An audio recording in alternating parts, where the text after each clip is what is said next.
Purihin po ang Panginoon. Isang pagpalang umaga po sa bawat isa. At muli po ang live devotion nito ay magmumula po sa garing ng Balagtas na sa pangunguna po ni Pastor Efrain nito. At bago po tayo magsimula sa pag-aaral ng salita ng Diyos ay patuloy muna tayo na umawit sa ating Panginoon. Tayo po'y magpuri sa Kanya sapagkat karapat-dapat ang Panginoon na papurihan sapagkat siya ay mabuti, dakila sa ating mga buhay. Kaya tayo po'y umawit sa ating Panginoon. Pinupuri ka namin, O Jesus.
Salamat po, Panginoon, sa inyo sa umagang ito. Na patuloy, Panginoon, ang pagbabala ninyo ay muling nakamtan ng bawat isa sa amin, Panginoon. Salamat po sa inyo pong biyaya na kalakasan, Panginoon, sa inyo pong biyayang buhay, Panginoon, na kami ay muling nagising, Panginoon, sa umagang ito. Karapatin niyo, O Diyos, na sa umagang ito, Panginoon, na patuloy namin magawa ay mapapurihan, Panginoon, ang inyong pong pangalan. Sapagkat kayo mabuting Diyos at tapat na Diyos. Kayo karapat-dapat sa lahat ng pagsamba, sa lahat ng papuri at pasasalamat, Panginoon. Hallelujah. Lord, humingi po kami ng patuloy, O Diyos, na pagsama ninyo sa amin sa umagang ito, Panginoon, sa aming pag-aaral ng inyong mga salita, Panginoon. Bigyan niyo po kami ng karunungan, Panginoon, na patuloy na maunawaan ang inyong mga salita, Panginoon. Lubusang maunawaan, Panginoon. Matanggap ng aming mga puso, Panginoon. Maging pagpapala sa bawat isa sa amin, Panginoon. Dalangin din po namin sa inyo ng inyong gagamiting lingkod, Panginoon, ay patuloy, Panginoon, inyong samahan, O Diyos. Kayong kumilos sa Kanya, O Diyos. Patuloy na kalooban po ninyo ang Kanyang masunod, Panginoon. Maitaas niya kayo, Panginoon, at hindi ang Kanyang sarili, Panginoon. Patuloy na kayo po ang masunod, Panginoon. Kayo, Panginoon, ang magtagumpay. Patuloy, Panginoon, ang lahat ng ito ay amin pong ipinapanalangin sa inyo sa tanging pangalan ng inyong anak namin, Panginoong Jesus.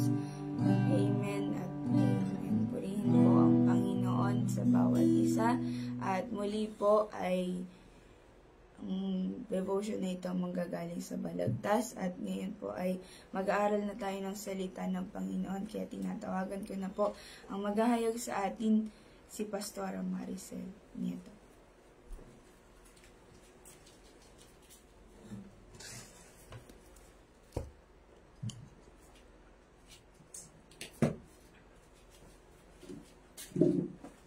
Isang mapagpalang umaga po sa bawat isa, higit po sa ating Panginoon, at isang pribilehiyo po ulit na magamit sa Kanyang kaharian, at patuloy po na ang Panginoon po ang siyang mapapurihan sa umagang ito.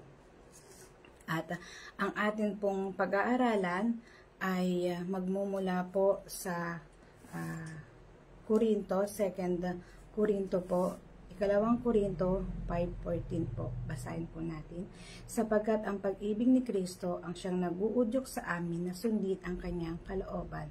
Kumbinsido kami na si Kristo ay namatay para sa lahat, kaya maituturing din na namatay ang lahat. Tayo po ay saglit na manalangin. Diyos na makapangyarihan sa lahat, maraming salamat sa umagang ito. Patuloy po kami, Panginoon, na humihingi ng inyong gabay upang mapag-aralan po namin ng ayon po sa kalooban ng inyong mga salita. Maging pagpapala po, Panginoon, dito sa aming lahat. At kayo po, Panginoon, ang maitaas. Gamitin niyo lamang po ako, Panginoon, at langisan niyo ang aking mga labi upang ang aking masambit ay ang tanging kalooban niyo. Ama, purihin kayo sa tanging pangalan ni Jesus. Amen. Dito po ay pinamagatan ko pong pag-ibig at bunga po ng kamatayan ni Kristo. Makikita po natin dito na sa kanya pong mga salita, matututunan po nating sumunod dahil sa pag-ibig na nararanasan po natin mula sa Diyos. At nararanasan po natin kung ano po yung bunga ng kanyang pong pagkamatay. Ano po ba yung matututunan natin dito? Matututunan po natin na sundin po ang kanyang kalooban. Paano po ba natin masusunod ang kalooban ng Panginoon? At ayon po dito, ang una nga po dito ay ang pag-ibig ni Kristo ay nagtuturo sa atin para sumunod. Makikita po natin yan sa unang bungad po sa verse 14 po ng A, sapagkat ang pag-ibig ni Kristo ang siyang nag-uudyok sa amin na sundin ang kanyang kalooban. Ano nga po ba yung dapat nating sundin? Ang dapat po nating sundin, mga kapatid, ay unang-una po yung unahin daw po natin ang kaharian ng Panginoon. Ano po ba yung sinasabi sa Matthew 6:33? mababasa po natin dito, sabi po dito, kaya unahin ninyo ang pagmapabilang sa kaharian ng Diyos at ang pagsunod sa kanyang kalooban. Makikita po natin dito na natututo po tayo na sumunod sa kalooban po ng Panginoon. Dadalhin po tayo nito sa pagsunod. Kung tayo po ay nandun sa pag-ibig po ng Panginoon, matututunan po natin na sundin ang kanyang kalooban. Ang sabi nga po dito, anumang bagay po ay dapat natin siyang unahin. Ang kaharian po ng ating Panginoon. At sa pangalawa naman po, matututo po tayong magtiis. Ano po ba yung sinasabi ng salita ng Diyos sa 1 Peter po, 1 Pedro 4:1. Basahin po natin. Sabi po dito, yamang si Kristo ay nagtiis sa hirap nung siya'y nasa buhay na ito, kayo man ay dapat maging handang magtiis, sapagkat nagtiis na ng hirap sa buhay na ito ang tumalikod. Ito pong, makikita po natin dito sa verse 4 po, 1a po, yamang si Kristo nagtiis ng hirap noong siya'y nasa buhay na ito, tayo man po daw ay dapat din na magtiis. Makikita po dito na naroroon po yung pagtitiis, anumang sitwasyon po na nararanasan po nating lahat, naroroon po yung pagtitiis dahil alam natin na ang pag-ibig po ni Kristo ay nasa atin. Hindi po ba? Makakaya po nating harapin ang lahat po ng ating mga pagsubok dahil po sa pag-ibig ng Panginoon. At makikita rin po natin dito na sa utos po ng Panginoon at para makasunod sa utos ng Panginoon, makikita rin po nitong sinasabi din na mahalin ang kaaway at gumawa ng mabuti. Sa Lucas 6:35 po. At marami pa pong iba na makikita po natin na magagawa po natin sa pagsunod sa nais ng Panginoon at sa pagsunod sa kanyang kalooban. Marami pa pong bagay tayong nagagawa para po tayo ay nakakasunod sa kalooban ng Panginoon. At sa pangalawang bahagi naman nga po dito, makikita po natin dito na si Kristo ay namatay para sa lahat. 14b, kumbinsido kami na si Kristo ay namatay para sa lahat. Kitang-kita po natin na bakit po ba namatay si Kristo para sa atin? Para po tayo ay tubusin sa ating mga kasalanan. Dahil alam naman po natin na walang pong matuwid, lahat po tayo ay nagkasala at dahil lang po sa pag-ibig ng Panginoon, pag-ibig ng Diyos sa atin, kaya po tayo ay natubos sa ating mga kasalanan. At ito po ay pangalawa po, para tayo ay magkaroon ng buhay na walang hanggan. Makikita naman po natin ito sa John 3:16. Alam naman po natin lahat ito, di ba? Na sabi nga po dito sa 3:16, sapagkat gayon na lamang ang pag-ibig ng Diyos sa sangkatauhan, kaya't ibinigay niya ang kanyang nagkaisa-isang anak, upang ang sino mang sumampalataya sa kanya ay hindi mapahamak, kundi magkaroon ng buhay na walang hanggan. Ito po yung resulta po ng kamatayan ng Panginoon. Binigyan po tayo ng buhay na walang hanggan. Yun po yung nasa nais niya. Para po tayo ay magkaroon ng buhay na walang hanggan. Kaya po, makikita naman po natin din dito para tayo ay makasama niya sa kanyang kaharian. Yun po yung nais ng Panginoon. At sa pangatlong bahagi naman po, makikita natin dito na kaya maituturing din na namatay ang lahat. Sabi po dito, kaya namatay na ang lahat. Ano po yung makikita natin dito? Yung dati po nating madilim na buhay, ang ngayon po ay nasa liwanag na. Nagkaroon na po tayo ng kaliwanagan. Yung po yung naging bunga ng pagkakilala natin sa Panginoon, sa naranasan po natin yung pag-ibig ng Panginoon, makikita po natin na tayo po ay wala na rin sa kasalanan. Hindi na po tayo lumalakad sa kasalanan. At ang nilalakaran na po natin, mga kapatid, ay ang kalooban ng Panginoon. Hindi na po natin, wala na po sa atin yung dati nating buhay. At ang makikita na po sa atin ngayon ay yung bunga po. Sabi nga po, yung dati nating nasa madilim, ngayon ay nasa liwanag na. Patay na po tayo sa kasalanan. Tingnan po natin sa Efeso 5:8. Sabi po dito, dati kayo'y nasa kadiliman, ngunit ngayon nasa liwanag na, sapagkat kayo'y nasa Panginoon. Mamuhay na kayo ngayon ng nararapat sa mga taong nasa liwanag. Wala na po tayo sa kadiliman, nandito na po tayo sa kaliwanagan dahil po sa Panginoon. At makikita rin po natin dito sa pangalawa po, tayo ay bago ng nilalang. Wala na yung ating dating pagkatao. Di po ba mga kapatid? Ito po yung resulta sa atin ng pag-ibig po ng Panginoon at pagkakilala sa Kanya. Tingnan po natin, sinasabi na tayo ay bago ng nilalang, wala na ang nating pagkatao. 2 Corinthians po, makikita po natin po dito.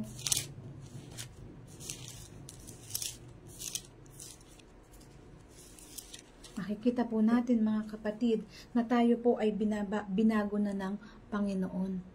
Dahil po sa kanyang pag-ibig. At natututo po tayo, sabi nga po dito, ang pag-ibig ni Kristo ang pangunahing dahilan kung bakit tayo natututong sumunod. Yung pag-ibig ni Kristo na ibinigay sa atin, na ipinadama po sa atin, kaya po tayo ay natututong sumunod sa Kanya. Natututo po tayo na sumunod sa Kanyang kalooban. Sinusunod po natin yung Kanyang nais. Hindi na po tayo ngayon sa buhay natin. Ngayon pong 2025, tapos na po ang taon na 2024. Nasa pagpasok na po tayo ngayon ng pangatlong linggo ng unang buwan po ng 2025. Dito po, hinihikayat po tayo dito mga kapatid, dinadala tayo ng salita ng Panginoon na dapat po natin siyang unahin. Dapat po natin na unahin ang kanyang kaharian, pagsumikapan po mga kapatid. Dahil magtatagumpay po tayo sa ating lahat ng gagawin kung nandun po yung pangunguna ng Panginoon sa atin. Dumalakad na po tayo mga kapatid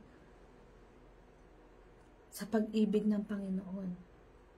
Iwan na po natin sa noong 2024 yung mga bagay na hindi po nakalulugod sa Panginoon. Iwan na po natin yung mga bagay na nagawa po nating pagkakamali noon sa Panginoon.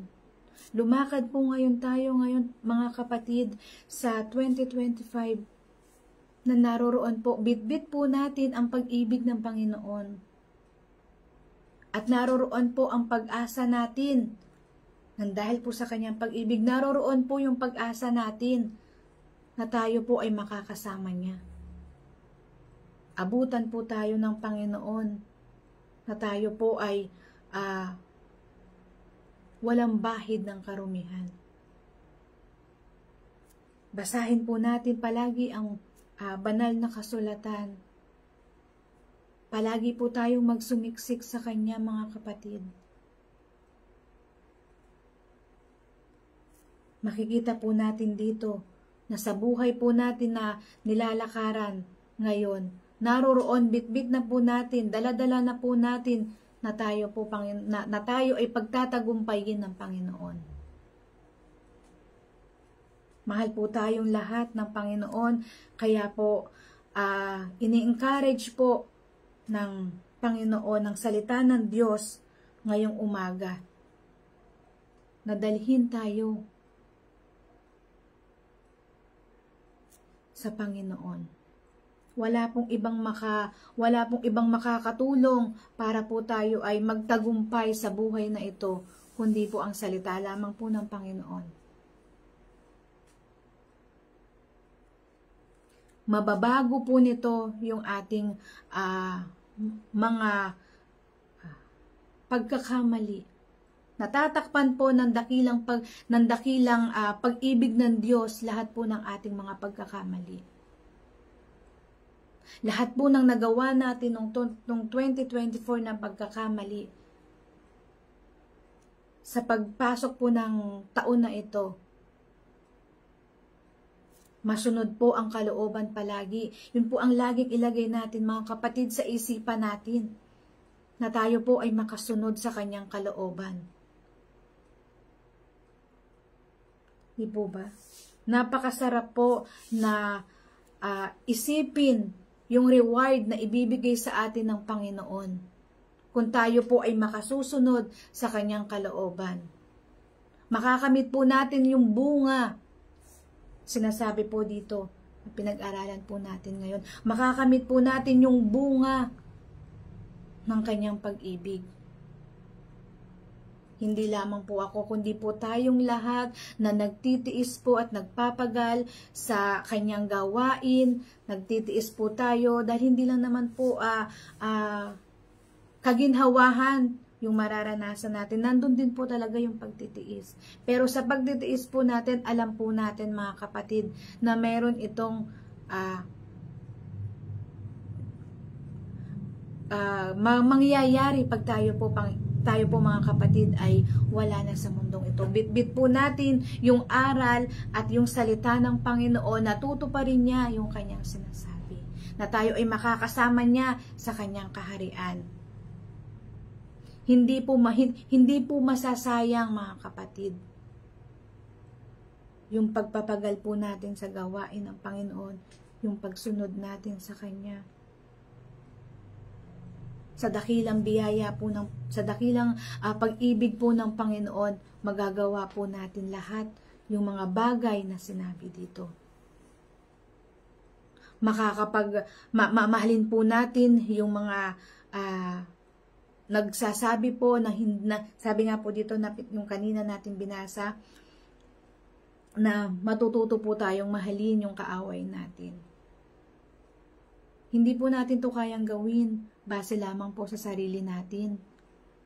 Magagawa po natin ito kung ang pag-ibig po ng Diyos ay taglay-taglay natin, kung ang pag-ibig po ng Panginoon ay bit-bit natin.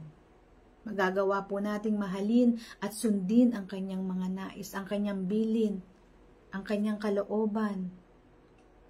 Hindi po ganang sa sarili lang po natin, ngunit dahil po sa biyaya po ng Panginoon, sa pagsama po niya sa atin, doon po tayo magtatagumpay. Kaya po sa mga salita po na nabanggit at nahayag po sa umagang ito, maging kalakasan po natin, Panginoon. Maging kalakasan natin po ang salita ng Panginoon sa pang-araw-araw po nating buhay. Hindi po madali na sumunod, pero dahil po nasa sa atin po yung pag-ibig ng Panginoon, kaya po tayo nakakasunod. Hindi po sa ating ganang kakayanan palagi, kundi po sa namumuhay po tayo sa pag-ibig ng Panginoon.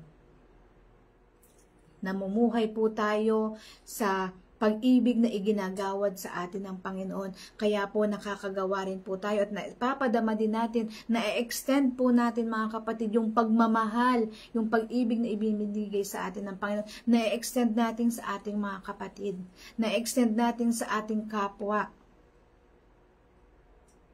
Di po ba? Hindi naman po talaga sa buhay po namin ngayon na ako nga po ay hindi na bumalik sa ibang bansa. Hindi po madali na sa pang-araw-araw, pero nakakatuwa po talaga ang pagkilos ng Panginoon.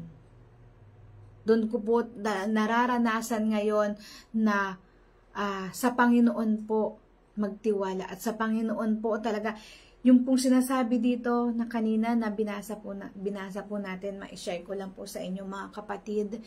At yung sabi nga po ng binasa natin sa una sa Matthew 6:33 po, di ba? Unahin po ang kanyang kalooban. Yun po yung nag-seek in din po sa akin, kaya hindi na rin po ako bumalik sa pag-abroad. At nilakaran po talaga din namin ngayon, nilalakaran po talaga namin yung pagsunod ngayon sa Panginoon. At yun nga po yung i-share ko lang po sa inyo mga kapatid, yung anak ko po na nag-aaral ngayon na 3rd year. Dahil po sa pagsunod sa kalooban ng Panginoon, yung pong mag-e-enroll na po kasi yung anak ko ngayong pasukan, 2nd semester po ng 3rd year, at nangangailangan po ng pang-enroll. Nag-pray lang po kami sa Panginoon, at yung akala lang po namin ito lang po yung sapat na kailangan namin, yung ganitong halaga para po makapag-enroll yung aking anak. Pero nagulat po kami mga kapatid sa biyaya ng Panginoon.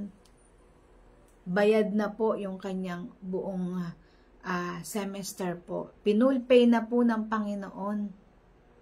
Kaya po naranasan po namin ngayon na talaga na magtiwala, yung pagtitiwala po sa Panginoon, pag ibinigay po natin yung tiwala sa Panginoon, at yung pagsunod po sa kalooban ng Panginoon, hindi po tayo bibiguin.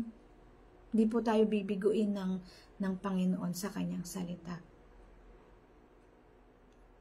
Kaya po, bit-bit po namin yung pag-ibig ng Panginoon na makasunod sa kanyang kalooban. Kaya po, ngayon yung anak ko po, nakatutuwa po talaga. At nagpupuri po talaga kami sa Panginoon na yung pong bagay na, yung halaga lamang po na yun ang iniisip namin. Pero sa Panginoon po, ibang-iba po talaga yung pagkilos niya. Binayaran na po yung buong semester ng anak ko. Kaya gaya nga po na sinabi ko sa inyo mga kapatid, hindi po ganon kadali na sumunod sa nais at kalooban ng Panginoon, pero dahil nga po sa pag-ibig ng Diyos sa atin, tayo po ngayon ay nakasusunod sa kalooban ng Panginoon. At maraming bagay pa nga rin po na nangyayari sa amin sa buong pamilya. At ngayon nga po ay palagi ko pong itinataas sa Panginoon na pati po ngayong bunso ko ngayon ay nandun na po, sumusunod na rin po siya sa Panginoon. At nakikita po niya yung kaibahan nung hindi po sumusunod at ngayon po ay sumusunod po siya sa Panginoon. Kaya po maraming salamat talaga sa pag-ibig na palagi pong iginagawad ng Panginoon sa atin. Dahil madadama po natin, mararamdaman po talaga natin mga kapatid, yung pag-ibig ng Panginoon. Yung kahit na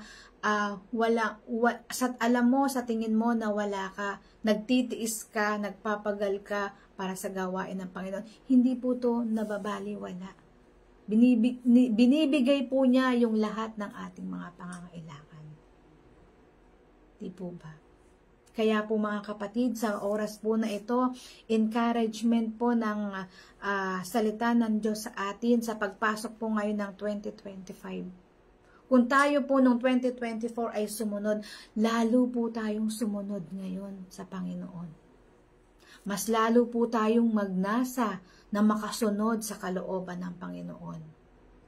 Kung meron po tayong mga nagawa na pagkakamali nung taon na nagdaan, hayaan na po natin yun doon. Ibigay na po natin sa Panginoon.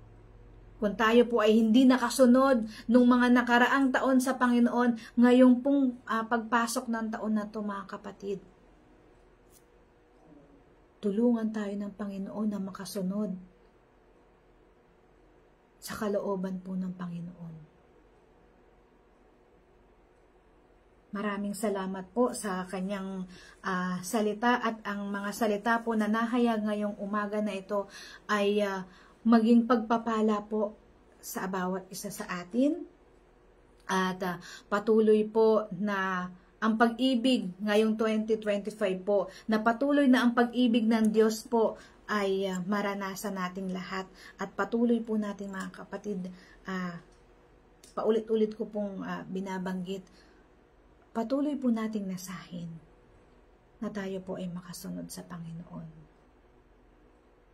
Ang mga pagtitiis po, talagang hindi natin yan maiaalis sa ating buhay.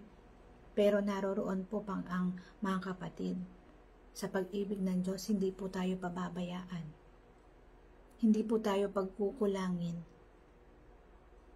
Ipapadama niya po yung paggalingan niya sa atin. Bilang isang magulang naman po, di ba, pag nakita natin na sumusunod yung ating mga anak, sa nais din natin bilang magulang, di po ba binibigyan din natin sila ng reward? Ano pa po yung Diyos na makapangyarihan sa lahat? Pag hindi po niya ibinuhos yung kanyang pagpapala sa atin, pag tayo po ay nakita niya na sumusunod sa kanyang kalooban. At mga kapatid, inuulit ko po, masusunod po natin ang kalooban ng Panginoon dahil sa dakilang pag-ibig po niya sa atin. Tayo po ay pumikit at manalangin. Amang Diyos na makapangyarihan sa lahat, maraming salamat nga po, Ama, sa umagang ito. Ang inyong mga salita po, Panginoon, ay maging pagpapala po, Ama, sa bawat isa po sa amin, Panginoon. Nasang taon po na ito, Panginoon, patuloy po, Panginoon, kami na humihingi ng gabay ninyo, ng pangunguna po, Panginoon, ng inyong banal na Espiritu sa aming buhay, upang kami po, Panginoon, ay makasunod sa inyong kalooban. At patuloy po, Panginoon, na kayo ang aming unahin. Ngayong 2025, Panginoon, kayo ang maging first priority namin, Ama, sa buhay po na nilalakaran namin. Gabay po, Panginoon, ninyo ang aming inaasahan. At sa umaga po na ito, Panginoon, sa lahat po ng aming mga gagawin, patuloy po, Panginoon, na sa inyo namin itinataas at sa inyo po namin inilalagak, Panginoon, ang buhay namin ito. Purihin po kayo, Panginoon, at dakilain sa pangalan ni Jesus. Amen. Marami pong salamat sa Panginoon at glory to God po.